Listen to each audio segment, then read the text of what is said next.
ಶ್ರೋತ್ರಿಯ ಬ್ರಹ್ಮನಿಷ್ಠ ಸದ್ಗುರು ಬಸವಾನಂದರ ಪಾದಕಮಲಗಳಿಗೂ ಹಾಗೂ ಅವರ ಪ್ರತಿರೂಪದಂಥ ನಿಜಗುಣಪ್ಪನವರ ಪಾದಕಮಲಗಳಿಗೂ ನನ್ನ ದೀರ್ಘದಂಡ ಪ್ರಣಾಮಗಳನ್ನು ಸಲ್ಲಿಸುತ್ತಾ, ಸದ್ಗುರು ಮಾರ್ಥಂಡ ಸಾಬಾಯಿ ಸದ್ಗುರುಗಳ ಪಾದಕಮಲಗಳಿಗೂ ಹಾಗೂ ರಾಯಪ್ಪ ಸದ್ಗುರುಗಳ ಪಾದಕಮಲಗಳಿಗೂ ನನ್ನ ದೀರ್ಘದಂಡ ಪ್ರಣಾಮಗಳನ್ನು ಸಲ್ಲಿಸುತ್ತಾ, ಗುರು ಸ್ವರೂಪರಾದಂಥ ನನ್ನ ಪತಿದೇವರಿಗೂ ಕೂಡ ನನ್ನ ದೀರ್ಘದಂಡ ಪ್ರಣಾಮಗಳನ್ನು ಸಲ್ಲಿಸುತ್ತಾ, ಮನದಲ್ಲಿ ಸ್ಮರಿಸಿಕೊಳ್ಳುತ್ತಾ,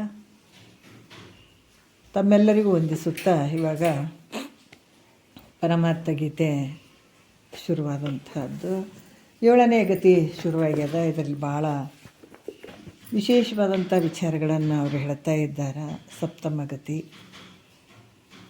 ಇಲ್ಲಿ ಕೂಡ ಸೂತ್ರದಲ್ಲಿ ಹೇಳ್ತಾರೆ, ಇಂತು ಈ ನಿಜ ಸಾಧ್ಯವನ್ನು ಒಲವಿಂ ತಿಳುಪಿದನು ಈಗಳೆಸೆವ ಸಾಧಕರುಗಳ ಇರವಂ ತತ್ಸಾಧನ ತತಿಯಂ ಸಂತರೊಡಂಬಟ್ಟು ಕೇಳುವ ತೆರೆದಿಂದ ಉಸುರುವೆಂ ಅಂತ ಹೇಳುವಂಥ ಒಂದು ಸೂತ್ರ ಹೇಳಿ ಭಾಳಷ್ಟು ವಿಚಾರಗಳನ್ನು ಅವರು ಹೇಳ್ತಾ ಇದ್ದಾರೆ. ನಾವು ಇವಾಗ 7ನೆಯ ಒಂದು ನುಡಿಯಿಂದ ಹೇಳಬೇಕಾಗ್ತದೆ. ನಿನ್ನೆ ವಿಚಾರದಲ್ಲಿ ಇಂಥ ಒಂದು ದುಃಖ ನಿವೃತ್ತಿ ಮತ್ತು ಪರಮಾನಂದದ ಸ್ಥಿತಿ ನಮಗಾಗಬೇಕಾಗಿತ್ತಂದ್ರೆ ಸಪ್ತಭೂಮಿಕೆಗಳು ಇದರಿಂದ ಸಾಧ್ಯ. ಸಪ್ತಭೂಮಿಕೆಗಳೇ ಸಂಸಾರ ಈ ನಿವೃತ್ತಿಗೆ ಸಾಧನೆಗಳಾಗಿರ್ತಾವ ಅನ್ನುವಂಥದ್ದನ್ನು ಈ ಸೂತ್ರದಲ್ಲಿ ಹೇಳಿ, ಇಂದಿನ ವಿಚಾರದಲ್ಲಿ ಕೂಡ ಭಾಳ ಅದ್ಭುತವಾಗಿ ಹೇಳಿದರು. ಇಂದ್ರಿಯಗಳನ್ನು ಯಾವುದು 6ನೆಯ ನುಡಿಯಿಂದ ಹೇಳ್ಬೇಕಾಗ್ತದೆ ಇವಾಗ. 6ನೇ ನುಡಿಯಿಂದ ಎಲ್ಲರೂ 6 ಅಥವಾ 1 ನಿಮಿಷ. ಮೊದಲನೇ ಭೂಮಿಕೆಯನ್ನು ಹೇಳಿದರು. ಯಾಕಂತಂದರೆ ವಿಷಯಗಳನ್ನ ಇಚ್ಛಿಸುವಂಥ ಈ ಮನಸ್ಸಾಗಿರ್ಬೋದು, ಇವೆಲ್ಲವನ್ನು ಇಂದ್ರಿಯಗಳನ್ನು ಶಮದಮಾದಿಗಳನ್ನು ಮಾಡ್ತಾ ನಿಗ್ರಹಿಸುತ್ತೆ. ಯಾಕಂದರೆ ಇಂದ್ರಿಯಗಳನ್ನು ದಮಾದಿಗಳಿಂದ ಮನಸ್ಸನ್ನು ನಿಗ್ರಹ ಮಾಡುತ್ತಾ ಸನ್ಮಾರ್ಗದಲ್ಲಿ ಪ್ರವೃತ್ತನಾಗಿ ಸುಖದಿಚ್ಛೆಯನ್ನು ಮಾಡುವವನೇ ಮೊದಲನೇ ಭೂಮಿಕೆಯ ಅಧಿಕಾರಿ ಅಂತ ನಿನ್ನೆ ಒಂದು ವಿಚಾರವನ್ನು ಹೇಳಿದರು. ಯಾಕಂತಂದ್ರೆ ಮೊದಲಿಂದ ಹೇಳಿ ಇವಾಗ ಏನು ಹೇಳ್ತಾರೆ ಅಂದ್ರೆ, ವಿರತಿ ಇದ್ದಂಥ ಅಥವಾ ವಿರಾಗಿ ಅಂತ ಇರಿಸ್ಕೊಳ್ಳವ ಹೆಂಗಿರ್ತಾನೆ ಅದ್ರ ಬಗ್ಗೆ ಇಲ್ಲಿ ಕೂಡ ಹೇಳ್ತಾರೆ. 7ನೇ ನುಡಿಯಲ್ಲಿ ಹೇಳ್ತಾರೆ. ಬೀಜ ನೋಡ್ರಿ, ವಿರತಿಗೆ ಬೀಜಂ ರೂಪಂ ಕಾರ್ಯ ಪರಿವಿಡಿದುಂಟು ಅವನರಿ ನಿಜ ಧೈರ್ಯ ಅಲ್ಲಿ ವಿಷಯ ದೋಷವ ನೂಹಿಪ್ಪುದು ಬಲ್ಲನೆ ಕೇಳದು ಬೀಜವೆನಿಪ್ಪುದು ಬಳಿಕ ಆ ವಿಷಯವ ನುರೆ ತೊರೆದಿಹುದು ತಿಳಿಯದು ರೂಪಂ ತಾನೆನಿಸಿಹುದು ಬಳಿಕದ ರಾಯ ವಾಸನೆಯಿಂದ ಗಳಿಲನೆ ಮನವೆಲ್ಲೆರಗಿದೊಡಂದ ಚಲಮಂ ಬಲಿದೊಲ್ಲದೆ ಬಿಟ್ಟಿಹುದು ಕುಳಮಾಗಿರಲದು ಕಾರ್ಯವೆನಿಪುದು ಇದು ವಿರತಿಗೆ ನಿಜ ಲಕ್ಷಣವಾಗಿ ಇದನ್ನುಳ್ಳಾತನೇ ಸಹಜ ವಿರಾಗಿ ಅಂತ ಆ ವಿರತಿಗೆ ಬೀಜ ರೂಪು ಕಾರ್ಯಗಳನ್ನು 3 ಅವಯವಗಳಿಂದ ಒಡಗೂಡಿರುವಂಥದ್ದು ವಿರಕ್ತಿಗೆ ಲಕ್ಷಣ ಆಗಿರುವಂಥದ್ದನ್ನು ಈ ಇದರಲ್ಲಿ ಹೇಳ್ತಾರೆ ಅವರು. ವಿರತಿಗೆ ಅಂತಂದರೆ ವೈರಾಗ್ಯಕ್ಕೆ ಈ ಬೀಜ ಮತ್ತು ರೂಪು ಅನ್ನುವಂಥದ್ದು ಇರ್ತದೆ. ಅದು ಕ್ರಮವಾಗಿ ಐತೆ, ಅದನ್ನು ನೀವು ತಿಳ್ಕೊ ಅನ್ನುವಂಥ ವಿಚಾರವನ್ನು ಇಲ್ಲಿ ಹೇಳ್ತಾರೆ. ಯಾಕಂತಂದ್ರೆ ಈ ದಮಾದಿ ಶಮ ಅಂತಂದ್ರೆ ಏನು? ಶಮ ಅಂತಂದ್ರೆ ಈ ಮನಸ್ಸನ್ನು ನಿಗ್ರಹ ಮಾಡ್ಕೊಳ್ಳುವಂಥದ್ದು. ದಮಾದಿ ಅಂತಂದ್ರೆ ಇಂದ್ರಿಯಗಳನ್ನು ನಿಗ್ರಹಿಸುವಂಥದ್ದು. ಶಮ ಅಂತರ್ಮುಖ ಮಾಡ್ಕೊಳ್ಳುವಂಥದ್ದು, ಏಕಾಗ್ರತೆ ಮಾಡ್ಕೊಳ್ಳುವಂಥದ್ದು. ಈ ಸಾಧನೆಗೆ ಮುಖ್ಯವಾಗಿರುವಂತಂದರೆ ಶಮೆ ಅನ್ನುವಂಥದ್ದು ಭಾಳ ಮುಖ್ಯ ಆಗ್ತದೆ. ಯಾಕಂದರೆ ಶಮೆಯಿಂದ ಮುಕುತಿ ಸಾಧನ ಪೆರತುಂಟೆ.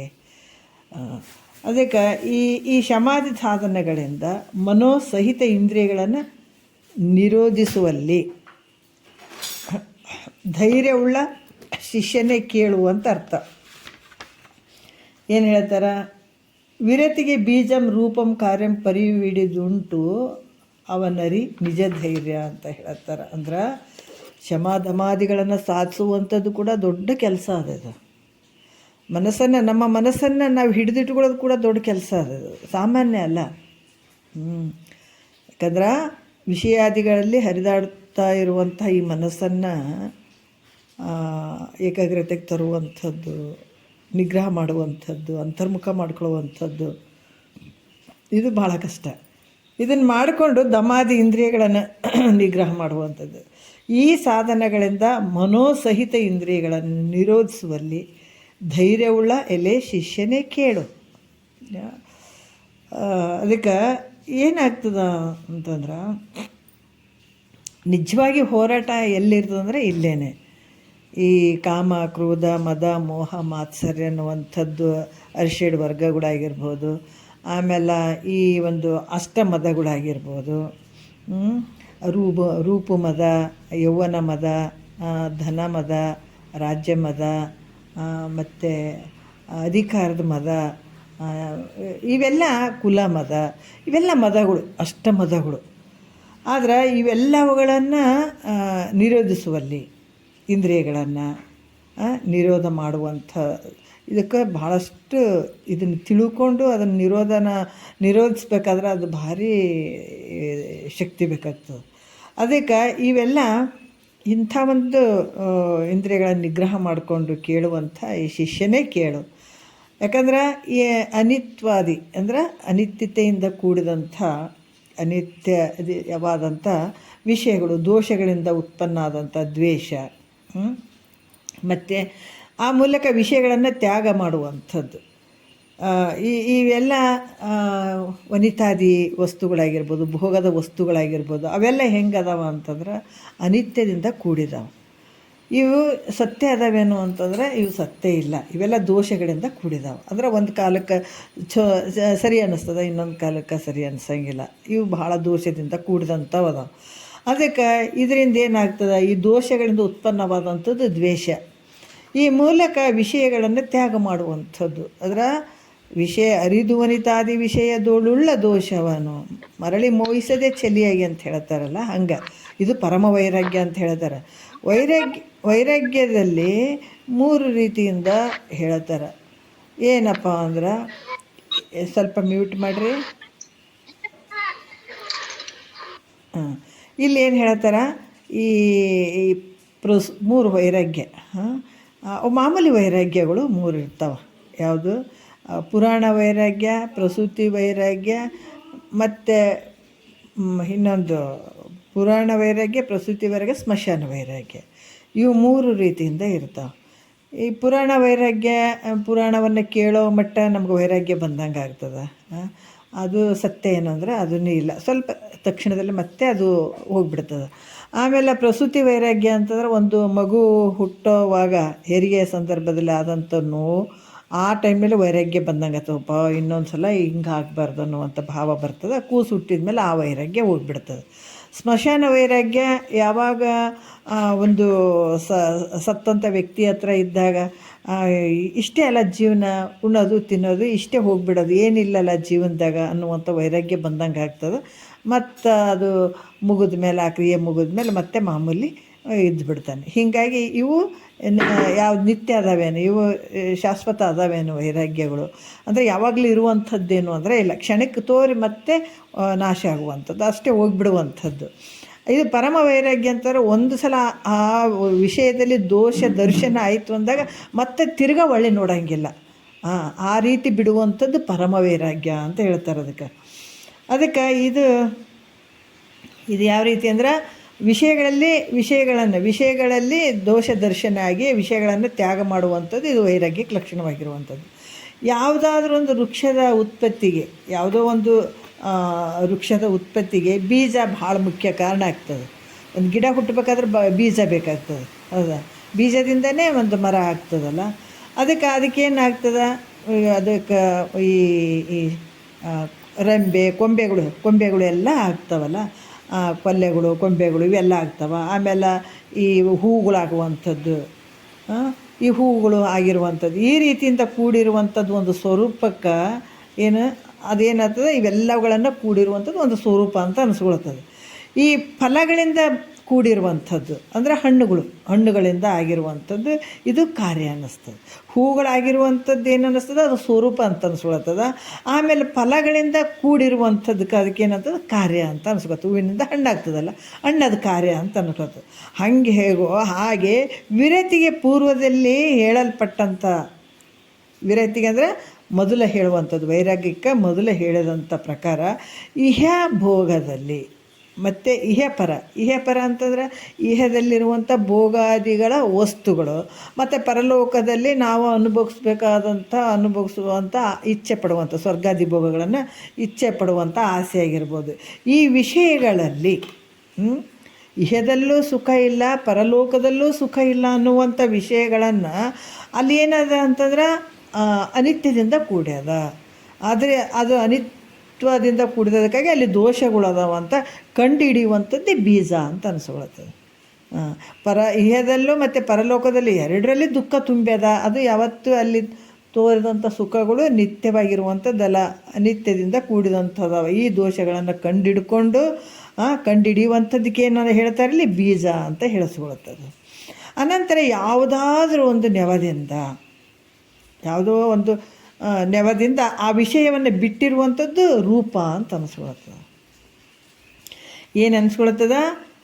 ಯಾವುದಾದ್ರೂ ಒಂದು ವಿಷಯವನ್ನು ಯಾವುದಾದ್ರೂ ಒಂದು ನೆವ ಮಾಡಿಕೊಂಡು ಆ ವಿಷಯವನ್ನು ಬಿಟ್ಟಿರುವಂಥದ್ದು ರೂಪ ಅಂತ ಅನಿಸ್ಕೊಳ್ತದೆ. ಹೇಗಂದ್ರೆ ಈಗ ಕೆಲವೊಂದು ವಿಚಾರಗಳನ್ನು ಹೇಳ್ತಾರೆ. ಈಗ ರಾಮದಾಸರು ಲಗ್ನದಲ್ಲಿ ಸಾವಧಾನ ಅಂತ ಅನ್ನುವಂಥ ಒಂದು ಮಂತ್ರದ ಅರ್ಥದ ನಿಮಿತ್ತದಿಂದ ಸಾವಧಾನ ಅಂತ ಅಲ್ಲಿ ಲಗ್ನ ಸಂದರ್ಭದಾಗ ಅದನ್ನು ಮಂತ್ರದ ಅರ್ಥ ಗೊತ್ತು ಮಾಡ್ಕೊತಾರೆ ಅವರು. ಮಂತ್ರ ಅರ್ಥದ ನಿಮಿತ್ತದಿಂದ ಅಲ್ಲಿ ಏನಾಗ್ತಾರೆ, ಅದನ್ನು ಬಿಟ್ಟು ಹೋಗುವಂಥದ್ದು, ಅದ್ರ ಮೇಲೆ ಅವರು ವೈರಾಗ್ಯ ಭಾವ ತಾಳುವಂಥದ್ದು. ಆಮೇಲೆ ಈ ಗ್ರಂಥಕರ್ತರಾದಂಥ ನಿಜಗುಂಡರು ಕೂಡ ಕೆಲವೊಂದು ಹೇಳ್ತಾರೆ, ಅವ್ರಿಗೆ ಹಿಂಗೆ ಈ ಒಂದು ವಿಷಯ ಅವ್ರಿಗಿದು ಆಗಲಿಲ್ಲ, ಅದಕ್ಕೆ ಈ ನಿಮಿತ್ತದಿಂದ ಇದನ್ನು ತ್ಯಾಗ ಮಾಡಿಬಿಟ್ರು, ಈ ಸಂಸಾರವನ್ನು ಬಿಟ್ಬಿಟ್ರು, ಅವ್ರು ಸನ್ಯಾಸಿಯಾಗಿ ಮನೆಯಂತ ಹೊರಟು ಬಿಟ್ಟರು ಅಂತ ಕೆಲವೊಂದು ಹೇಳ್ತಾರೆ. ಅಂಥದ್ರಾಗ ಈ ಗ್ರಂಥಕರ್ತರಾದಂಥ ನಿಜಗುಂಡರು ಕೂಡ ಹೆಂಡತಿ ಭಿಕ್ಷಕ್ಕೆ ಅದಕ್ಕೆ ಏನೋ ತೊಂಗಳದ್ದು ಹಾಕಿದ್ಳು ಅಥವಾ ತಂಗಳನ್ನ ಹಾಕಿದ್ಳು ಅಥವಾ ಭಿಕ್ಷೆ ಕೊಡಲಿಲ್ಲ ಅನ್ನುವಂಥ ಒಂದು ನೆಪ ಅನ್ನ ನೀಡದ ಕಾರಣ ಆ ನಿಮಿತ್ತದಿಂದ ಅವರು ರಾಜ್ಯವನ್ನು ತ್ಯಾಗ ಮಾಡಿದರು ಅಥವಾ ಮನೆಯನ್ನು ಬಿಟ್ಟರು, ಹೆಂಡತಿ ಮಕ್ಕಳನ್ನು ಬಿಟ್ಟರು, ಇದನ್ನು ಸ್ವೀಕಾರ ಮಾಡಿದರು, ಪರಮಾರ್ಥವನ್ನು ಸ್ವೀಕಾರ ಮಾಡಿದ್ರು ಅಂತ ಈ ರೀತಿ ಹೇಳುವಂಥದ್ದು.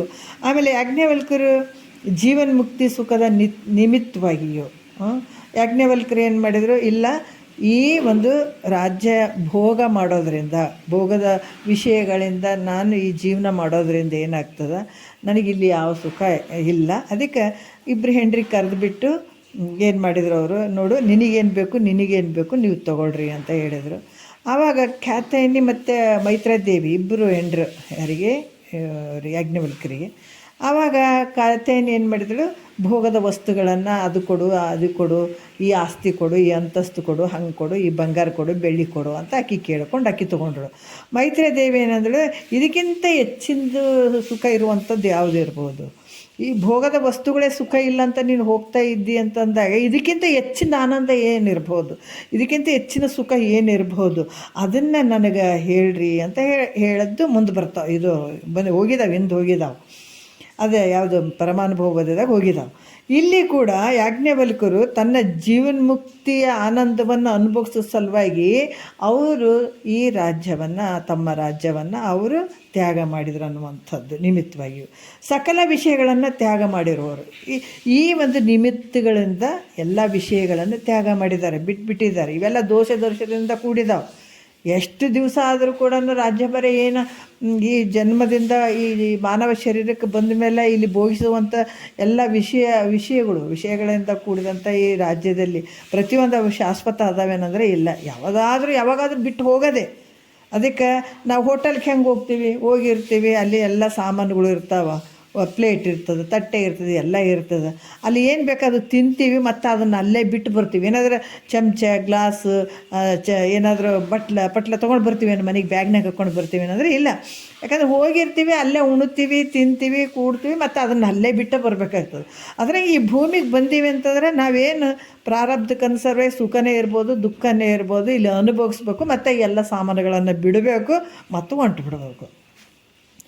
ಈ ರೀತಿ ಅದನ್ನು ದೋಷಗಳ ದರ್ಶನ ಅವ್ರಿಗೆ ಆಯಿತು. ಆದಾಗ ಅವರು ಇದ್ರಾಗ ಎಷ್ಟು ಹುಡುಕಿದ್ರೂ ಈ ಸಂಸಾರ ಅನ್ನುವಂಥದ್ರಲ್ಲಿ ವಿಷಯಾದಿಗಳಲ್ಲಿ ಸುಖ ಇಲ್ಲ ಅನ್ನುವಂಥ ಭಾವ ಮಾಡ್ಕೊಂಡು ಯಾವುದೇ ನಿಮಿತ್ತದಿಂದ ವಿಷಯಗಳನ್ನು ತ್ಯಾಗ ಮಾಡಿದರು. ಇದೇ ರೀತಿಯನ್ನು ನಾವು ತಿಳ್ಕೊಬೇಕಾಗ್ತದೆ. ಯಾಕಂದ್ರೆ ಆ ಬಿಟ್ಟ ವಿಷಯಗಳ ಸಂಸ್ಕಾರದ ಮೂಲಕ ಮನಸ್ಸು ಮತ್ತೆ ಮತ್ತೆ ವಿಷಯಗಳ ಚಿಂತನೆ ಮಾಡಕತ್ತಿದ್ರೆ ಅದಕ್ಕೆ ಈ ರೀತಿ ಅಂದ್ರೆ ಇಲ್ಲಿ ಕೂಡ ಹೇಳುತ್ತಾರೆ. ಯಾಕಂದ್ರೆ ಮತ್ತೆ ವಿಷಯಗಳ ಚಿಂತನೆಯನ್ನು ಈ ಬಿಟ್ಟು ವಿಷಯಗಳ ಸಂಸ್ಕಾರ ಮೂಲಕ ಮನಸ್ಸು ಮತ್ತೆ ವಿಷಯಗಳ ಚಿಂತನೆಯನ್ನು ಮಾಡಲಿಕ್ಕೆ ಹತ್ತಿದ್ರೆ, ಅಥವಾ ಪ್ರತ್ಯಕ್ಷ ವಿಷಯವನ್ನು ಕಂಡು ಕಡಿದ ರೆಕ್ಕೆಯ ಪಕ್ಷಿಯಂತೆ ವಿಷಯದಲ್ಲಿ ಮೋಹಯುಕ್ತನಾದರೂ ಕೂಡ ನೋಡ್ರಿ, ರಾವಣನು ಸೀತೆಯನ್ನು ತರುವೆನೆಂಬ ಹಠವನ್ನು ಹಿಡಿದಂತೆ ಹಠ ಹಿಡಿದ ಮನಸ್ಸನ್ನು ತನ್ನ ವಶಕ್ಕೆ ತಕ್ಕೊಂಡು ವಿಷಯಗಳನ್ನು ಬಿಟ್ಟಿರುವಂಥದ್ದು ಕಾರ್ಯ ಅಂತ ಹೇಳ್ತಾರೆ ಅವರು. ಯಾಕಂತಂದ್ರೆ ಈ ಹಠ ಹಿಡಿತದೆ ಕೆಲವು ಸಲ ಈ ಮನಸ್ಸು ಅನ್ನುವಂಥದ್ದು. ಯಾಕಂದ್ರೆ ಕೆಲವು ಸಲ ಏನಾಗ್ತದೆ, ಈ ವಿಷಯಗಳನ್ನು ಬಿಟ್ಟಿರ್ತೀವಿ, ಬಿಟ್ಟರೂ ಕೂಡ ಸಂಸ್ಕಾರದ ಮೂಲಕ ಮತ್ತೆ ಮತ್ತೆ ವಿಷಯಗಳ ಚಿಂತನೆ ಹತ್ತಿದ್ರೆ ನಾವು ಬಿಟ್ಟಿವಂದ್ರೂ ಕೂಡ ಮತ್ತೆ ಪದೇ ಪದೇ ಪದೇ ಆ ಮನಸ್ಸು ಅಲ್ಲಿಗೆ ಹೋಗಿ ಅದೇ ಚಿಂತನವನ್ನು ಮಾಡಕತ್ತಿದ್ರೆ, ಅಥವಾ ಪ್ರತ್ಯಕ್ಷ ವಿಷಯಗಳನ್ನು ಕಂಡು ಪ್ರತ್ಯಕ್ಷವಾಗಿ ವಿಷಯವನ್ನು ಕಂಡು ಅದಕ್ಕೆ ಕಡಿದ ರೆಕ್ಕೆಯ ಪಕ್ಷಿಯಂತೆ ವಿಷಯದಲ್ಲಿ ಮತ್ತೆ ಮೋಹ ಬಂದುಬಿಟ್ರೆ, ಅದಕ್ಕೆ ರಾವಣನು ಸೀತೆಯನ್ನು ತರುವೆನನ್ನುವಂಥ ಹಠ ಹಿಡ್ದಂಗೆ, ರಾವಣ ಸೀತೆಯನ್ನು ತಂದೆ ತರ್ತೀನಿ ಅಂತ ಹೆಂಗೆ ಹಠ ಹಿಡಿದ್ನಲ್ಲ, ಅದ್ರಂಗೆ ಈ ಹಠ ಹಿಡಿದಂಥ ಮನಸ್ಸನ್ನು ತನ್ನ ವಶಕ್ಕೆ ತರುವಂಥದ್ದು. ಯಾಕಂತಂದರೆ ವಿಷಯಗಳನ್ನು ತಗೊಂಡು ಯಾವ ರೀತಿ ಅಂತಂದ್ರೆ ಈ ಹಠ ಹಿಡಿದ ಮನಸ್ಸನ್ನು ತನ್ನ ವಶಕ್ಕೆ ತಕ್ಕೊಂಡು ವಿಷಯಗಳನ್ನು ಬಿಟ್ಟಿರುವಂಥದ್ದು. ಯಾಕಂದರೆ ಈ ವಿಷಯಗಳು ನಮ್ಮಿಂದ ದೂರ ಹೋಗ್ಬೇಕಂದ್ರೆ ಅದು ಸುಮ್ಮನೆ ಅಲ್ಲ, ಮನಸ್ಸು ಕೂಡ ಅದಕ್ಕೆ ಛಲ ಬೇಕು ಶರಣಂಗೆ ಅಂತ ಹೇಳ್ತಾರೆ. ಧನವ ಒಲ್ಲೆನೆಂಬ ಛಲ ಬೇಕು. ಅದಕ್ಕೆ ಇಲ್ಲಿ ಕೂಡ ವೈರಾಗ್ಯ ವಿರತಿ ಅನ್ನುವಂಥದ್ದು ಭಾಳ ಮುಖ್ಯ ಆಗ್ತದೆ. ಇದು ಕೂಡ ನಮ್ಮ ಮುಕ್ತಿ ಪಡ್ಕೊಳ್ಳಿಕ್ಕೆ, ಭಗವಂತನ ನಾವು ಕಾಣೋಕೆ, ಇವಕ್ಕೆಲ್ಲ ವೈರಾಗ್ಯ ಅನ್ನುವಂಥದ್ದು ಭಾಳ ಮುಖ್ಯ ಆಗ್ತದೆ. ವಿವೇಕ ವೈರಾಗ್ಯ ಅನ್ನುವಂಥದ್ದು. ಈ ವೈರಾಗ್ಯ ಇಲ್ಲಿ ಏನಾಗ್ತದಂದ್ರೆ, ಈ ಹಠ ಹಿಡಿದಂಥ ಒಂದು ಮನಸ್ಸನ್ನು ತನ್ನ ವಶಕ್ಕೆ ತಕ್ಕೊಂಡು ಪ್ರತಿ ದಿವಸ, ಅದಕ್ಕೆ ಮಹಾತ್ಮರಿಗೆ ಯಾಕೆ ಎಲ್ಲರೂ ಒಂದೇ ಸಲಕ್ಕೆ ಮಹಾತ್ಮರು ಆಗಲಿಲ್ಲ, ಇವನ್ನೆಲ್ಲ ಸಾಧಿಸ್ಕೊಂಡು ಬಂದರು ಇವೆಲ್ಲವನ್ನು ಮನಸ್ಸನ್ನು ನಿಗ್ರಹ ಮಾಡ್ಕೊಳ್ಳುವಂಥದ್ದು, ಇಂದ್ರಿಯಗಳನ್ನು ನಿಗ್ರಹ ಮಾಡ್ಕೊಳ್ಳುವಂಥದ್ದು, ಇವೆಲ್ಲ ತಿಳ್ಕೊಂಡು ಮತ್ತು ಮನಸ್ಸನ್ನು ತಮ್ಮ ಸ್ವಾಧೀನಕ್ಕೆ ತಗೊಂಡು ವಿಷಯಗಳನ್ನು ಬಿಟ್ಟರವರು. ಇದು ಕಾರ್ಯ ಅಂತ ಅನಿಸ್ಕೊಳತ್ತದ. ಇದೇ ವೈರಾಗ್ಯದ ಲಕ್ಷಣ, ಬಿಡುವಂಥದ್ದು. ಬಿಟ್ಟು ಮತ್ತು ಅದೇ ಹೇಳ್ತೀವಲ್ಲ, ಮನಸ್ಸಿನಲ್ಲಿ ಎಲ್ಲವನ್ನು ಕಲ್ಮಶವನ್ನು ತುಂಬಿಕೊಂಡು ನಾವು ಮನೆಯನ್ನು ಬಿಟ್ಟು ಎಲ್ಲೋ ಬಂದು ವೈರಾಗ್ಯಶಾಲಿ ಅಂತ ಹೇಳ್ಸೋಕ್ಕಾಗಲ್ಲ. ಮನಸ್ಸಿನಲ್ಲಿ ಎಲ್ಲವನ್ನು ಕಾಮಾದಿಗಳು ತುಂಬಿ ಹೊರಗಡೆ ಬಂದು ನಾನೆಲ್ಲ ಬಿಟ್ಟಿದ್ದೀನಿ, ನಾನು ವೈರಾಗ್ಯಶಾಲಿ ಇದ್ದೀನಿ ಅಂತ ಹೇಳೋಕ್ಕೆ ಅದು ಸರಿಯಾಗಂಗಿಲ್ಲ. ಯಾಕಂತಂದ್ರೆ ಮೂಲ ಒಳಗಿಂದನೇ ಬಿಟ್ಕೊಳ್ಬೇಕಾಗ್ತದೆ, ವಿಷಯಾದಿಗಳನ್ನು ದೂರಿಡಬೇಕಾಗ್ತದೆ. ಹೀಗಾಗಿ ಈ ರೀತಿ ವಿಷಯಗಳನ್ನು ಬಿಟ್ಟಿರುವಂಥದ್ದು ಕಾರ್ಯ ಆಗಿರ್ತದೆ. ಇದೇ ವೈರಾಗ್ಯದ ಲಕ್ಷಣ.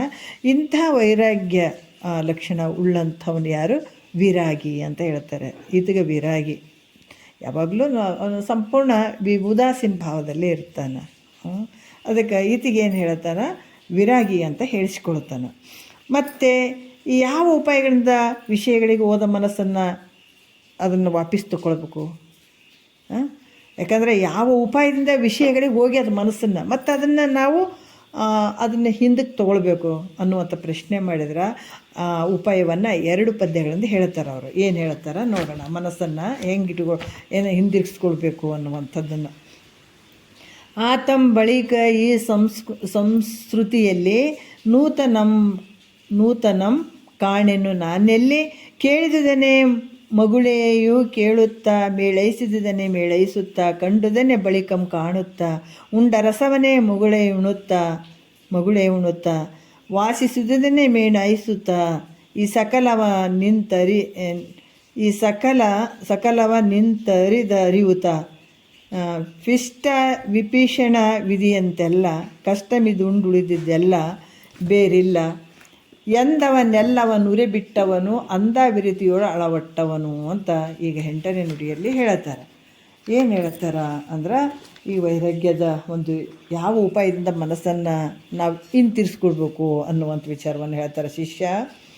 ಯಾಕಂತಂದ್ರೆ ಈ ಕೇಳು ಕೇಳು ಕೇಳು ಅನ್ನುವಂಥದ್ದು ಹೇಳ್ತಾರೆ ಮಹಾತ್ಮರು, ಶಿಷ್ಯನಿಗೆ ಹೇಳ್ತಾ ಇದ್ದಾರೆ ಕೇಳು. ಹೆಂಗೆ ಕೇಳು ಅಂತಂದ್ರೆ ನಾವು ಯೋಗ ಅಂತೀವಿ. ಯೋಗ ಮಾಡಿದಾಗ ನಾವು ಕೈ ಹಿಂಗೆ ಪ್ರಾಣಾಯಾಮ ಮಾಡೋದಾಗಲಿ ಅಥವಾ ಅಷ್ಟಾಂಗ ಯೋಗಗಳು ಅಂತ ಹೇಳ್ತೀವಲ್ಲ, ಅಲ್ಲಿ ಮಾಡೋದಾಗಲಿ ಏನೇ ಮಾಡಬೇಕಂದ್ರೂ ಕೂಡ ಮನಸ್ಸು ಶರೀರದ ಜೊತೆ ಪ್ರಾಣದ ಜೊತೆ ಇರಬೇಕು, ಉಸಿರಾಟದ ಜೊತೆ ಇರಬೇಕಂತ ಹೇಳ್ತಾರೆ ಯೋಗದಲ್ಲಿ. ಇಲ್ಲಿ ಕೂಡ ನೀ ಕೇಳಬೇಕಾದ್ರೆ ಶರೀರ ಜೊತೆ ನಿನ್ನ ಮನಸ್ಸು ಇರಬೇಕು, ಇದ್ದು ಕೇಳಬೇಕು. ಯಾಕಂದರೆ ಶರೀರನ ಇಲ್ಲೇ ಕೂಡಿಸ್ಬಿಟ್ಟು ಮನಸ್ಸು ಎಕಡೆ ಕಡೆ ಹೋದಾಗ ಅದು ಕೇಳ್ದಂಗೆ ಆಗ್ತದೆ, ಅದ್ರ ನಷ್ಟ ನಿನಗೇ ಆಗ್ತದೆ. ಅದಕ್ಕೆ ಕೇಳು ಶಿಷ್ಯ ಅಂತಲೇ ಹೇಳ್ತಾರೆ ಶಿಷ್ಯರು, ಗುರುಗಳು. ಅದಕ್ಕೆ ಆ ವಿಷಯಗಳನ್ನು ತ್ಯಾಗ ಮಾಡಿದ ವೈರಾಗ್ಯಶಾಲಿಯ ಮನಸ್ಸು ಯಾವ ರೀತಿ ಈ ಪ್ರಕಾರ ಬೋಧ ಮಾಡಿ, ಯಾಕಂದ್ರೆ ಆತ ತನ್ನ ಮನಸ್ಸನ್ನು ಹೆಂಗೆ ಆತ ಹೇಳ್ಕೊಂಡಿರ್ತಾನೆ ಹಿಂದಕ್ಕೆ, ಭಾಳಷ್ಟು ಜನ್ಮಾಂತರ ಹೋದಂಥ ಹೊರಗಡೆ ಹೋದಂಥ ಮನಸ್ಸನ್ನು ಅದನ್ನು ಹಿಂದಕ್ಕೆ ಯಾವ ರೀತಿ ಆತ ತೊಗೊಂಡಿರ್ತಾನೆ ಅನ್ನುವಂಥದ್ದನ್ನು ಹೇಳ್ತಾರೆ ಅವ್ರು. ಯಾವ ರೀತಿ ತೊಗೊಳ್ತಾನೆ ಅನ್ನುವಂಥದ್ದನ್ನು ಹೇಳ್ತಾರೆ. ಯಾಕಂತಂದ್ರೆ ಈ ಸಂಸಾರದಲ್ಲಿ ನಾನು ಅನುಭವಿಸದೇ ಇರುವ ಹೊಸ ವಿಷಯಗಳು ಯಾವ ಕಂಡು ಬರೋದಿಲ್ಲ ನೋಡ್ರಿ. ಆತಂ ಬಳಿಕ ಸಂಸ್ಕೃತಿಯಲ್ಲಿ ನೂತನಂ ಕಾಣೆನು ನಾನೆಲ್ಲಿ ನೋಡ್ರಿ. ಆತ ಹೆಂಗೆ ಅಂದ್ಕೊಳ್ತಾನಂತಂದ್ರೆ ಇದು ಏನಪ್ಪ ಸಂಸಾರ ಅನ್ನುವಂಥದ್ದು, ಈ ಸಂಸಾರದಲ್ಲಿ ನಾನು ಅನುಭವಿಸದೇ ಇರುವ ಹೊಸ ವಿಷಯ ಯಾವ ಕಂಡು ಬರೋದಿಲ್ಲ. ಜನ್ಮಾಂತರದಲ್ಲಿ ಇದು ಮಾಡ್ಕೊಂಡು ಬಂದಿದ್ದೀನಿ ನಾನು, ಮತ್ತು ಈಗಾದ್ರೂ ಅದೇ ಐತೇನು ಬೇರೆ ಐತೇನು? ಯಾವುದಿಲ್ಲ. ಕಿಂತು ಅನುಭವಿಸಿದ ಹಳೆ ವಿಷಯಗಳು ಎತ್ತ ನೋಡಿದತ್ತ ಕಾಣುವೆ ನೋಡ್ರಿ. ಯಾಕಂದ್ರೆ ಎಲ್ಲ ವಿಷಯಗಳು ಅನುಭವಿಸಿದ್ವೇ ಅದಾವ, ಎಲ್ಲಿ ನೋಡಿದರೆ ಅವೇ ಅದಾವ. ಮತ್ತು ನಾನು ಈ ಒಂದು ಜನ್ಮ ಅಲ್ಲ, ಹೆಂಗೆ ಎಲ್ಲಿ ತೊಗೊಳ್ತಾನೆ ನೋಡ್ರಿ ಆತ. ಇದು ಒಂದು ಜನ್ಮ ಅಲ್ಲ, ಜನ್ಮಾಂತರದ ಒಳಗೆ ಇದೇ ಉಂಡದ್ದ ಉಂಡೀನಿ, ತಿಂದದ್ದ ತಿಂದೀನಿ, ಇದೇ ಶರೀರ, ಇದೇ ತಾಯಿ ಗರ್ಭದಲ್ಲಿ ಬಂದಿದ್ದೀನಿ, ನಾನಾ ಗರ್ಭಗಳಲ್ಲಿ ಬಂದಿದ್ದೀನಿ, ಆದರೆ ಇದೇ ಕಷ್ಟವನ್ನು ಅನುಭವಿಸಿದ್ದೀನಿ. ಮತ್ತು ಇಲ್ಲಿ ಕೂಡ ಹೇಳ್ತಾರೆ, ಇದೇ ಒಂದು ಹೆಂಡತಿ ಮಕ್ಕಳು, ಇದೇ ಸಂಸಾರ, ಇಂಥ ಹೆಂಡತಿ ಮಕ್ಕಳನ್ನು ಭಾಳ ಬಿಟ್ಟು ಬಂದಿದ್ದೀನಿ, ಇಂಥ ಸಂಸಾರವನ್ನು ಭಾಳ ಬಿಟ್ಟು ಬಂದಿದ್ದೀನಿ. ಹೀಗೆ ಅಲ್ಲ ಅಪ್ಪ ಅಮ್ಮ, ಇದೇ ಅಪ್ಪ ಅಮ್ಮ ಅಲ್ಲ ನನಗೆ, ಹೌದಲ್ಲ? ಇದೇ ಈ ಜನ್ಮದಾಗಿದ್ದಂಥ ಅಪ್ಪ ಅಮ್ಮ ಅಲ್ಲ, ಹಿಂದಿನ ಜನ್ಮಾಂತರದಲ್ಲಿ ಅಪ್ಪ ಅಮ್ಮಗಳನ್ನು ಭಾಳ ಮಂದಿನ ಬಿಟ್ಟು ಬಂದಿದ್ದೀನಿ. ಅದಕ್ಕೆ ಈ ರೀತಿ ಆತ ಅಂದ್ಕೊಳ್ಳುವಂಥದ್ದು. ಮತ್ತು ಅನುಭವಿಸಿದ ಹಳೆ ವಿಷಯಗಳು ಎತ್ತ ನೋಡಿದಿರ್ತ, ಎಲ್ಲಿ ನಾನು ನೋಡ್ತೀನಿ ಅಲ್ಲೆಲ್ಲ ಇವೆಲ್ಲ ನೋಡಿದ್ದೀನಿ ಮಾಡಿದ್ದೀನಿ, ಇದೇ ಮತ್ತು ಇನ್ನೇನಿರ್ತದೆ ಅಂತ ಅಂದ್ಕೊಳ್ಳುವಂಥದ್ದು. ಮತ್ತು ನಾನಾ ಜನ್ಮಾಂತರಗಳಲ್ಲಿ ಕಿವಿಯಿಂದ ಕೇಳಿದ ಶಬ್ದ ಗಾಯನಗಳನ್ನೇ, ಯಾಕಂದರೆ ಏನು ನಾವು ಗಾಯನವನ್ನು ಕೇಳ್ತೀವಿ, ಕಿವಿಯಿಂದ ಶಬ್ದಗಳನ್ನು ಕೇಳ್ತೀವಿ, ಇದೆಲ್ಲ ಜನ್ಮಗಳಲ್ಲಿ ಕೇಳಿದ್ದೀನಿ ಅಂಥದ್ದು. ಮತ್ತು ಆವಾಗೂ ಕೇಳೀನಿ, ಈಗೂ ಕೇಳಕತ್ತೀನಿ. ಮತ್ತು ತ್ವಗೇಂದ್ರಿಯಿಂದ ಇದು ಮೊದಲನೇ ನನಗೆ ಭೂಮಿಯಿಂದ ಏನು ಮುಟ್ಟದ ಅಂತಂದ್ರೆ ಕಠಿಣಾದಿ ವಿಷಯಗಳನ್ನು ಅವಾಗೂ ನಾನು ಇದನ್ನು ಮುಟ್ಟಿದ್ದೀನಿ, ಈಗಲೂ ಮುಟ್ತಾ ಇದ್ದೀನಿ.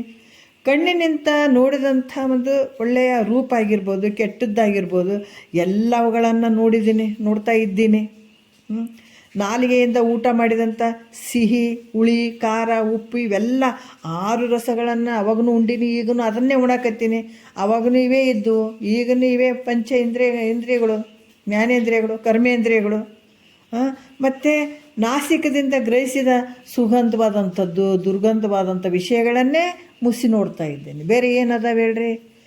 ಯಾವಾಗಲೂ ಇರುವಂಥದ್ದು ಈ ಕಿವಿಗೆ ಎಷ್ಟು ಜನ್ಮದಲ್ಲಾರ ಹುಟ್ಟಿ ಬಾ ನೀನು, ಕಿವಿಗೆ ಶಬ್ದನೇ ಅದು, ಬೇರೆ ಏನಾರು ಐತೇನೆ? ಈ ಕಣ್ಣಿಗೆ ರೂಪನೇ ನೋಡೋದು ಐತೆ, ನಾಲಿಗೆಗೆ ರುಚಿ ನೋಡೋದೇ ಐತೆ, ಈ ಸ್ಪರ್ಶ ಮಾಡುವಂಥ ಚರ್ಮಕ್ಕೆ ಐತೆ, ವಾಸನೆ ನೋಡುವಂಥದ್ದು ಮೂಗಿಗೆ ಐತೆ. ಮತ್ತು ಜನ್ಮಾಂತರದಲ್ಲಿ ಇದೇ ನೋಡ್ಕೊಂಬಂದಿದ್ದೀನಿ ನಾನು. ಅದಕ್ಕೆ ಈ ರೀತಿ ಇದೇ ಪ್ರಕಾರ ಮನಸ್ಸಿನಿಂದ ಯಾವ ಪದಾರ್ಥಗಳನ್ನು ತಿಳಿತಿದ್ದೀನಿ, ಅವು ವಿಷಯಗಳನ್ನು ನೋಡ್ರಿ, ಯಾವ್ಯಾವ ಪದಾರ್ಥಗಳನ್ನು ನಾನು ತಿಳಿತಿದ್ದೀನಿ ಅವೇ ವಿಷಯಗಳನ್ನು ತಿಳಿತಾ ಇದ್ದೀನಿ. ಮೊದಲನೇ ಇವನ್ನೇ ತಿಳಿಸ್ತೀನಿ. ಮನಸ್ಸಿಂದ ಏನೇನು ವಿಷಯಗಳನ್ನು ಮೊದಲು ತಿಳ್ಕೊತಿದ್ದೆ, ಮೊದಲೇನು ತಿಳ್ಕೊಂಡೇನಿ, ಎಷ್ಟೋ ಜನ್ಮಾಂತರದಾಗ ಬಂದೇನಲ್ಲ, ಈಗ ನಾವೇ ವಿಷಯಗಳನ್ನು ತಿಳ್ಕೊಳಕತ್ತೀನಿ. ಅದರಿಂದ ಇವೆಲ್ಲವೂ ಹೆಂಗಂದ್ರೆ ಬೀಸಿದ ಹಿಟ್ಟನ್ನೇ ಪುನಃ ಬೀಸಿದಂತೆ. ಬೀಸಿದ ಹಿಟ್ಟನ್ನು ಮತ್ತು ಪುನಃ ಬೀಸಿದ್ರೆ ಹೆಂಗಾಗ್ತದ, ಅದರಂಗೆ ಕೇವಲ ದುಃಖಕ್ಕೆ ಕಾರಣ ಆಗಿರುವಂಥವು. ನೀ ಏನಾರ ನಂಬು, ಸಂಸಾರದಾಗ ಬೇಕಾದಷ್ಟು ಜೀವನ ಪರ್ಯಂತರ ಮಾಡು, ಇದಕ್ಕೆ ದುಃಖಕ್ಕೆ ಕಾರಣ ಅದ. ಏನು ಮಾಡಿದ್ರು ಅಷ್ಟೇ. ಯಾಕಂತಂದ್ರೆ ಏನು ನೀನು ಸುಖ ಅಂತೇನು ಅದರಿಂದ ಬಿದ್ದಿದೆಯಲ್ಲ, ಅದು ಸುಖ ಅಲ್ಪ, ಅದು ದುಃಖನೇ ಐತೆ. ಇದು ಸಂಸಾರದ ಗಿಡದ ಫಲ ಏನೈತೆ? ದುಃಖನೇ. ಅದು ದುಃಖದ ಅನ್ನುವಂಥ ಹಣ್ಣೆ ಕೊನೆಗೆ ಅದು. ಎಂಥ ಒಂದು ದುಃಖ ಅಂತಂದ್ರೆ ಕಹಿ ಕಹಿ ಇರುವಂಥದ್ದು ಅದು. ಅದಕ್ಕೆ ಇಲ್ಲಿ ಕೂಡ ಇದಕ್ಕೆ ಕಾರಣ ಆಗಿರುವಂಥದ್ದು ಯಾವುದು ಅಂತಂದ್ರೆ ಕಹಿಯಾದ ಹಣ್ಣು ಸಂಸಾರದ್ದು, ಸಿಹಿಯಾದ ಹಣ್ಣು ಪರಮಾರ್ಥದ್ದು. ಪರಮಾರ್ಥದ್ದು ಒಂದು ಗಿಡ ವೃಕ್ಷ ಹಾಕ್ಕೊಂಡು ಸಂಸಾರದ ಒಂದು ಹಾಕ್ಕೊಂಡು ಅಂತಂದ್ರೆ ಇದ್ರಾಗ ಯಾವುದು ಭಾಳಷ್ಟು ಜನ ನಾವು ಸಂಸಾರ ಅನ್ನುವಂಥ ವೃಕ್ಷವನ್ನು ಹಾಕ್ಕೊಳ್ತೀವಿ. ಅದರ ಫಲ ಯಾವುದಪ್ಪ? ಅದನ್ನೇ ನಂಬಿದ್ದೇ ಆದರೆ, ಅದೇ ಮಾಡ್ಕೊತ ಹೋದದ್ದೇ ಆದರೆ ಅದರಲ್ಲಿ ಹಣ್ಣು ಹೆಂಗಿರ್ತಾವೆ, ಕಹಿಯಾದ ಹಣ್ಣು ಸಿಗ್ತದೆ, ದುಃಖವಾಗಿರುವಂಥ ಹಣ್ಣು ಸಿಗ್ತದೆ. ಇದನ್ನು ನೀನು ಹಾಕ್ಕೊಂಡು ಇದನ್ನು ಸ್ವಲ್ಪ ಬೆಳೆಸುವಂತ ನೀವು ಹೋದೆ ಅಂದರೆ ಕೊನೆಗೆ ಏನಾಗ್ತದೆ? ಸಿಹಿಯಾದ ಹಣ್ಣು ಸಿಗ್ತದೆ ನಿನಗೆ. ಅದಕ್ಕೆ ಈ ರೀತಿ ಇಲ್ಲಿ ಕೂಡ ಇವೆಲ್ಲ ಏನದಾವಪ್ಪ ಅಂದ್ರೆ ದುಃಖಕ್ಕೆ ಕಾರಣ ಆಗಿರುವಂಥದ್ದು. ಮತ್ತು ಈ ಪ್ರಪಂಚದಾಗ ನೀನೇನು ಹೊಸದಾಗೇನು ಮಾಡ್ತಾಯಿಲ್ಲ. ಅದು ಹೆಂಗೆ ತಿಳ್ಕೊಂಡಿರ್ತಾನೆ? ಹೊಸದಾಗಿ ಏನೂ ಇಲ್ಲ ಇಲ್ಲಿ. ಈ ಪ್ರಪಂಚ ಎಲ್ಲ ಅನ್ನುವಂಥದ್ದು ನಾನು ಊಟ ಮಾಡಿಬಿಟ್ಟಂಥ ಮುಸ್ರಿಗೆ ಆಗಿರುವಂಥದ್ದು ಇದು. ಈ ಪ್ರಪಂಚ ಹೆಂಗೈತೆ ಅಂತಂದ್ರೆ ನಾನು ಊಟ ಮಾಡೀನಿ, ಭಾಳಷ್ಟು ಸಲ ಮಾಡಿದ್ದೀನಿ, ಮಾಡಿಬಿಟ್ಟಂಥ ಮುಸ್ರಿ ಇದು. ಇದು ನನ್ನಿಂದ ನೋಡ್ರಿ ಭಾಳ ವಿಶೇಷವಾಗಿ ಹೇಳ್ತಾರೆ. ಯಾಕಂತಂದ್ರೆ ಈ ರೀತಿಯಾಗಿ ಆತನ ಮನಸ್ಥಿತಿ ಹೆಂಗಿರ್ತಂದ್ರೆ ಈ ರೀತಿ ಯಾವುದಂದ್ರೆ ನನ್ನಿಂದ ಅರಿಸಿಕೊಡ್ತಕ್ಕಂಥದ್ದು ಯಾವುದೂ ಇಲ್ಲ ಇಲ್ಲಿ. ಹೀಗಂತ ತಿಳಿದುಕೊಂಡು ಈ ವಾಸನೆ, ಯಾಕಂದ್ರೆ ವಾಸನ ವಿಷಯಗಳನ್ನು ತ್ಯಾಗ ಮಾಡ್ತಾನೆ ಅಂತ ಮಾಡಿದವನೇ ದೃಢವಾದ ವಿರತಿ ಉಳ್ಳಂಥವನು. ಹಿಂಗೆ ಬರಬೇಕದು. ವೈರಾಗ್ಯ ಅಂತಂದ್ರೆ ನಾವು ಸುಮ್ಮನೆ ಮಂದಿ ಸಲುವಾಗಿ ಮನೆ ಬಿಟ್ಟು ಬಂದೀವ್ರಿ, ಮಾರಿಬಿಟ್ಟು ಬಂದೀವ್ರಿ, ನಾವೆಲ್ಲ ಕುಂತೀವ್ರಿ ಬಂದಂಥದ್ದು ಹಿಂಗೆ ಬಂದು ಕುಂದ್ರುವಂಥದ್ದಲ್ಲ. ಈ ವೈರಾಗ್ಯ ಅನ್ನುವಂಥದ್ದು ನೀನು ಎಲ್ಲರೇ ಇರು, ಈ ಭಾವ ಬಂತಂದ್ರೆ ನೀವು ವಿರಾಗಿನೇ. ಯಾಕಂದ್ರೆ ಇವೆಲ್ಲ ಮನಸ್ಸಿನಲ್ಲಿ ಇವೇನು ಗೊತ್ತಾಗದೇನೆ ನಾವು ಸುಮ್ಮನೆ ಮನೆ ಬಿಟ್ಟು ಬಂದು ಭಾರಿ ವೈರಾಗ್ಯಶಾಲಿ ಅದನ್ರಿ, ವೈರಾಗ್ಯ ಉಳ್ಳವನು ಅದನ್ರಿ ಅಂತ ಹೇಳೋಕ್ಕಾಗಂಗಿಲ್ಲ. ಯಾಕಂದರೆ ಇವೆಲ್ಲ ಬಿಟ್ಕೊಳ್ಬೇಕು ಮನಸ್ಸಿನಲ್ಲಿ, ಹಿಂಗೆ ತಿಳ್ಕೊಳ್ಬೇಕತ್ತ. ಎಷ್ಟು ಮಾಡಿದ್ರೆ ಅಷ್ಟೇ ಐತೆ, ಇಂಥದ್ದು ಬೇಕಾದಷ್ಟು ಮಾಡಿದ್ದೀನಿ. ಅದಕ್ಕೆ ಒಂದು ಸಲ ತಾತರು ಹೇಳ್ತಿದ್ರು, ಒಬ್ಬಾಕಿ ಶಾಸ್ತ್ರ ಕೇಳಕ್ಕೆ ಬರ್ತಿದ್ಳು. ಬಂದಾಗ ಸಣ್ಣಕ್ಕೆ ಚಿಕ್ಕವಳಿದ್ದಳು. ಭಾಳಷ್ಟು ಜನರಿಗೆ ಹೇಳ್ತಾರೆ, ಈಗ ಒಂದು ಕೆಲವು ಸಲ ಹೇಳಿರ್ಬೇಕು ನಾನು ಇದನ್ನು. ಭಾಳಷ್ಟು ಜನ ಹೇಳ್ತಾರೆ, ಏನು ಹೇಳ್ತಾರೆ, ಸಣ್ಣ ಮಕ್ಕಳು ಇಂಥವೆಲ್ಲ ಗುರುಗಳು ಹೇಳ್ತಾರೆ, ದಿನ ಶಾಸ್ತ್ರ ಕೇಳಿದ್ರೆ ಮತ್ತು ಅವರಿಗೆ ಸಂಸಾರ ಮಾಡುವಂಥವ್ರು ಇದ್ರಾಗ ಬಿದ್ದು ಬಿಟ್ರೆ ಅವ್ರು ಹೆಂಗೆ ಸಂಸಾರ ಮಾಡ್ತಾರೆ ಅಂತೇಳಿ ತಾಯಿ ತಂದೆಗೆ ಸ್ವಲ್ಪ ಇರ್ತದೆ ಮನಸ್ಸಿನಲ್ಲಿ. ಹಾಗಾಗಿ ಬ್ಯಾಡ್ರಪ್ಪ, ಇನ್ನೂ ಸಣ್ಣವ್ರು ಇರಲ್ಲ, ಮುಂದೆ ಕೇಳಕ್ಕಂತೀರಿ, ಯಾಕೆ ಹೋಗ್ತೀರಿ ಅನ್ನುವಂಗೆ ಇರ್ತಾರೆ ಕೆಲವು ಕಡೆ, ಒಬ್ಬೊಬ್ರು ಅಂತಿರ್ತಾರೆ. ಆವಾಗ ಆಕಿಗೆ ನೀನು ಸಣ್ಣಕ್ಕಿದ್ಯಾವ, ಇನ್ಯಾಕೆ ಕೇಳಕ್ಕೆ ಹೋಗ್ತಿದ್ದಿ, ಇನ್ನೂ ಬೇಡ ಸಂಸಾರ ಮಾಡಾಕಿದ್ದೀನಿ ನೀನು ಅಂತಂದ್ರಂತ. ಅಂದಗಳನ್ನೇ ಆಕೆ ಅಂದಳಂತ.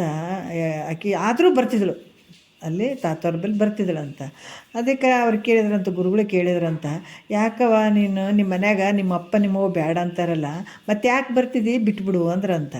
ಅಂದ್ರೆ ಹೋಗಪ್ಪ, ಇಂಥ ತಾಯಿ ತಂದಿನ ಜನ್ಮಾಂತರದಲ್ಲಿ ಯೋಸ್ ಮಂದಿಗೆ ಬಿಟ್ಟು ಬಂದೀನೇನ, ಮತ್ತು ಈ ಜನ್ಮಕ್ಕೆ ಇವ್ರು ತಾಯಿ ತಂದೆ ಆಗ್ಯಾರ, ಇವ್ರ ಮಾತು ಕೇಳಿಕೆಸ್ ನಾ ಇದನ್ನು ಕಳ್ಕೊಳ್ಳೇನು ಅಂದ್ರಂತ. ಶಬಾಷ್ ಮಗಳೇ ಅಂದ್ರಂತ ಗುರುಗಳು. ಅದಕ್ಕೆ ಹಿಂಗೆ ಭಾವ ಬಂದಿರ್ತದೆ. ಎಷ್ಟು ಮಾಡಿದ್ರೆ ಇಷ್ಟೇ, ಇಂಥ ಮಕ್ಕಳನ್ನ ಭಾಳ ಬಿಟ್ಟು ಬಂದೀನಿ, ಇಂಥ ಆಸ್ತಿ ಅಂತಸ್ತನ್ನು ಭಾಳ ಬಿಟ್ಟು ಬಂದಿದ್ದೀನಿ, ಇಂಥ ಬಡತನ ಸುಖ ಸಂತೋಷ ಎಲ್ಲವನ್ನು ಅನುಭವಿಸ್ಬಿಟ್ಟಿದ್ದೀನಿ, ಎಷ್ಟು ಮಾಡಿದರೆ ಇಷ್ಟೇ. ನೋಡ್ತೀವಿ ಹುಟ್ಟಿನಿಂದ ಸಾಯೋವರೆಗೂ ಕೂಡ ಎಷ್ಟು ಹೋರಾಟ ಮಾಡಿರ್ತೀವಿ, ಯಾವಾಗ ಸುಖ ಐತೆ ಹೇಳ್ರಿ? ಏನಾದರೂ ಒಂದು ಇರೋದು. ಹಾಗಾಗಿ ಜನ್ಮಾಂತರದಲ್ಲಿ ಕೂಡ ಹಿಂಗೆ ಮಾಡ್ಕೊತ ಬಂದವದೇನು ನಾನು, ಇದನ್ನು ತೊಗೊಂಡು ಏನು ಮಾಡಬೇಕು ಈಗ ಅನ್ನುವಂಥ ಭಾವ ಸಂಪೂರ್ಣವಾಗಿ ಬಂದುಬಿಟ್ಟಿರ್ತದೆ. ಆವಾಗ ಅದೆಲ್ಲ ವಿಷಯಗಳ ಮೇಲೆ ಉದಾಸೀನ ಭಾವ ಬಂದಿರ್ತದೆ. ಉದಾಸೀನ ಭಾವ ಬಂದು ತಿರುಗಾ ಅಥವಾ ಒಳ್ಳೆ ನೋಡಂಗಿಲ್ಲ. ಮತ್ತು ಹಂಗಂತಲೇ ಯಾಜ್ಞವಲ್ಕ್ರು ಆಗಿರ್ಬೋದು, ನಿಜಗುಂಡ್ರಾಗಿರ್ಬೋದು, ಅವ್ರು ಮಹಾರಾಜರುಗಳು ಅವರೆಲ್ಲ ಒಂದು ಸಲ ವಿಷಯ ದೋಷ ದರ್ಶನ ಆಗ್ಬಿಡ್ತವೆ. ಅಬ್ಬಾ ನಿದ್ರೆ ಬಾರದ ಪರಿಭವ, ನಿದ್ರೆ ಬಾರದಿದೆಯಲ್ಲ ಪರಿಭವ, ದುಃಖ ಸಮುದ್ರವೆನಿಸುವ ಸಾಯಸವನ್ನೆನೆನೆನದು ಅಂತ ಹೇಳ್ತಾರೆ. ಯಾಕಂದ್ರೆ ಗೊತ್ತಾಯ್ತದೆ ಇದೇನು ಪ್ರಪಂಚ ಕಾಣ್ತದೆ, ಇದು ಮೋಸಕ್ಕಾಗಿ ಬಂದದು ನನಗೆ, ಇದು ಭಾಳ ಮೋಸ ಮಾಡ್ತದ, ಇದು ನನಗೆ ಸುಖ ಕೊಟ್ಟಂಗೆ ಮಾಡ್ತದ, ದುಃಖ ಕೊಟ್ಟಂಗೆ ಮಾಡ್ತದ, ಇದ್ರಾಗ ಎಳಿಸಿಬಿಡ್ತದ ಅಂತಂದ್ರೆ ಅವರು. ಅದಕ್ಕೆ ದಾಸರು ಕೂಡ ಹೇಳ್ತಾರೆ, ಸುಳಿಯೋಳು ಮುಳುಗಿದೆ ಅಂಬಿಗ ಎನ್ನ ಸೆಳೆದು ಕೊಂಡೊಯ್ಯೋ ನೀ ಅಂಬಿಗ. ಅಂಬಿಗ ನಿನ್ನ ನಂಬಿದೆ, ಜಗದಂಬರಮಣ ನಿನ್ನ ನಂಬಿದೆ. ಎಷ್ಟು ಹೇಳ್ತಾರಲ್ಲ, ಒಳೆಯ ಭರವ ನೋಡಂಬಿಗ, ಅದಕ್ಕೆ ಸೆಳವು ಘನವಯ್ಯ ಅಂಬಿಗ. ಸುಳಿಯೋಳು, ಎಷ್ಟು ಅದ್ಭುತವಾಗಿ ಹೇಳ್ತಾರಲ್ಲ. ಎಂಥ ಸುಳಿ ರೀ, ಇಂಥ ಸುಳಿ ಇದು. ಇದೇನು ನಾವು ವಿಷಯಾದಿಗಳಿಗೆ ಮರಳು ಹಾಕ್ತೀವಲ್ಲ, ಇದು ತನ್ನ ಸುಳಿ ಒಳಗೆ ಸುತ್ತ ಹಾಕೊಂಡ್ಬಿಡ್ತದ, ಅದು ತನ್ನಂಗೆ ಮಾಡ್ಕೊಂಡ್ಬಿಡ್ತದೆ. ಹಾಗಾಗಿ ಇದರಲ್ಲಿ ದೋಷ ದರ್ಶನ ಕಂಡ್ರು ಅವರು. ಇಂಥ ಸಂಸಾರಗಳನ್ನು ಭಾಳಷ್ಟು ಮಾಡಿ ಬಂದೀನಿ, ಇದಕ್ಕೆ ಮರಳು ಆಗಬಾರ್ದು. ಇದು ಭಾಳ ಮೋಸ ಮಾಡ್ತದೆ, ಇದು ನಮಗೆ ಮರಿ ಮಾಡ್ತದೆ, ನಮ್ಮ ಆನಂದಕ್ಕೆ ಮರೆ ಮಾಡುವಂಥದ್ದು ಇದು.